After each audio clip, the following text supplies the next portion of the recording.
నా క్యాటరింగ్ కి దొండకాయ ఫ్రై ఒకటి వస్తే అయిపోతుంది, తొందరగా చేసివరా. రోటి పచ్చడి కొంచెం ఫిల్ చేసుకోండి. అన్ని అయిపోయినాయి లక్ష్మణ్ గారు. గారెలు 75 పీసెస్ ఇచ్చారుగా, ఎక్స్ట్రా వేసారా? 80 వేసారా?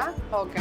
ఈ రోజు 2 క్యాటరింగ్స్ చేస్తున్నామండి, 2 వెజ్ క్యాటరింగ్సే. ఒకటి 45 మెంబర్స్ కి కార్పొరేట్ కి, ఇంకొకటి 40 మెంబర్స్ కి, అది కూడా కార్పొరేట్ కే. ప్యాకింగ్ అది జరుగుతుంది. రెండింటికి ఐటమ్స్ డిఫరెంట్ ఉన్నాయి, వెజ్ అయినా కానీ 2 ఐటమ్స్ డిఫరెంట్ ఉన్నాయి. ఒకటి ఆల్రెడీ వెళ్ళిపోయింది, దానికి సర్వీస్ బాయ్ ఉన్నారు. ఇంకొక దానికి ఓన్లీ డెలివరీ అనమాట, అది ప్యాకింగ్ అయింది. సో ఈ ఇయర్ కొంచెం డిఫరెంట్ గా క్యాటరింగ్ చేయాలి అని చెప్పి we have a few target. Main thing ఏంటంటే this year we are focusing on the big events. Marriages కి, కార్పొరేట్ బిగ్ ఈవెంట్స్ ఉంటాయి కదా, అబౌవ్ 1500, 2000 అలాంటి ఈవెంట్స్ కి ఎక్కువ టార్గెట్ చేస్తున్నాము. Most of the enquiries are coming for the marriage events. So ఎవరికైనా interest ఉంటే మీరు మ్యారేజ్ ఈవెంట్స్ కి క్యాటరింగ్ కావాలన్నా కానీ end to end, like small event దగ్గర నుంచి మెయిన్ డే ఈవెంట్ ఉంటుంది కదా మ్యారేజ్ ఈవెంట్, దాని వరకు మొత్తం కంప్లీట్ కాంట్రాక్ట్ తీసుకొని చేస్తున్నాం అనమాట.